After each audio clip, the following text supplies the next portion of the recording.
Flyers coverage brought to you by Coors Light. The bigger the mountain, the better the reward. Whatever your mountain, climb on. Steve Coates, Flyers Radio Network, Flyers Radio Analyst. He joins us now with a look at this Flyers team on a back-to-backer, Coatesy, in St. Louis against a pretty good Blues team. And, last night they just could not find the back of the net. Corey Crawford, that was the answer. Certainly wasn't for a lack of opportunity. They actually outshot the Blackhawks in their own building. And this is with having 3 rookies playing back on the blue line. Not 1 or 2, but 3, and still being competitive. Okay, so they got beat 2-0, but the upside was that they did have a lot of shots. They had a lot of good opportunities. And Corey Crawford, you know as well as anybody, the goaltenders can steal games. That's what he did last night. What's the shame about tonight? What's the shame about tonight? What could have been?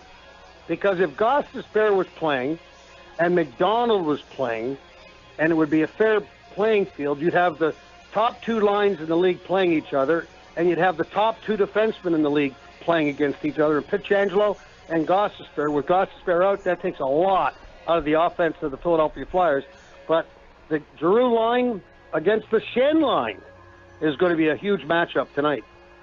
Yeah, Coates, Braden Schenn, they get to see him, Yuri Laterra, the guy, and so that's the first chance for those guys to go up against each other on the opposite teams. 424 games of the Flyers, 109 goals. Braden Schenn tonight will line up across from the Orange and Black. I do want to talk about current Flyers, though, because they lose Gudas last night. So they've already, the D line and the D core, Coates, has already been trying to kind of get it done with duct tape and spackle, so to speak, and now they might lose another key guy. How much will that impact the team moving forward?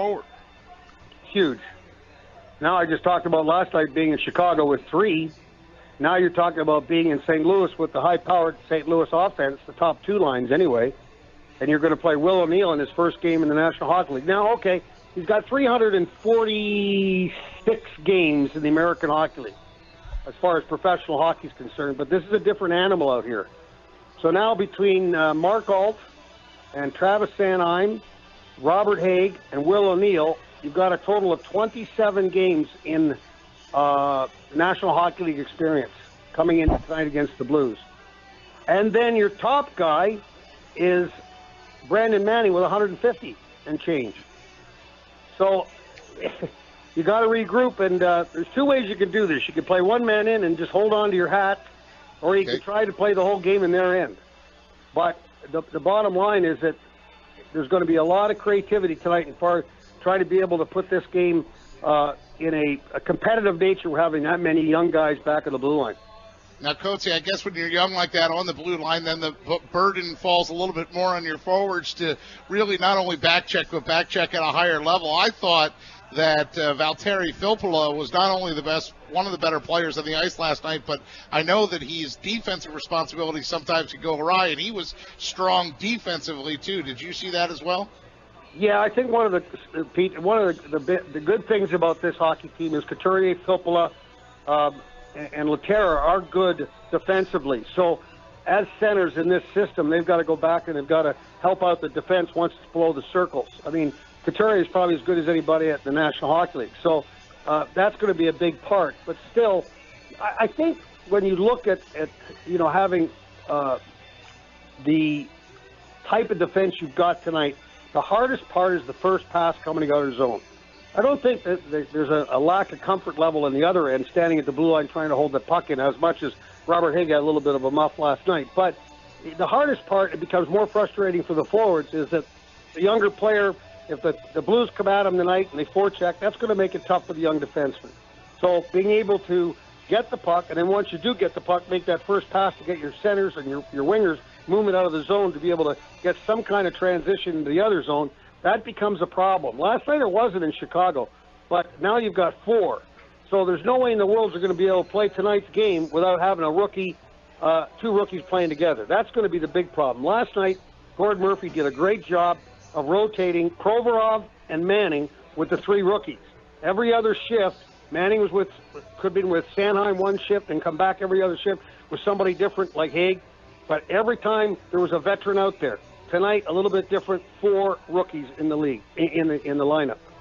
I'm glad you mentioned Gordon Murphy. Only in hockey could Dad watch the son fight for the other team, fighting the team that he's coaching for, right? That was a little ironic, that dust-up last night when Connor – did you like that, Coatsy, when Connor Murphy they had a little ten-a-day? You know, I don't know what's right anymore. I think that when you take a look at the hit, it was a heck of a hit. It was a good hit. But what's happened in the game is that nobody knows what a good hit and a bad hit is anymore. So when they see something like that, they feel they've got to fight. Actually, when you take a look at it, Scott Lawton was very lucky he didn't get a 2-minute instigator for going after Murphy. Simmons kind of gave Murphy a shot. He wasn't going to fight Simmons. There's no two ways about it.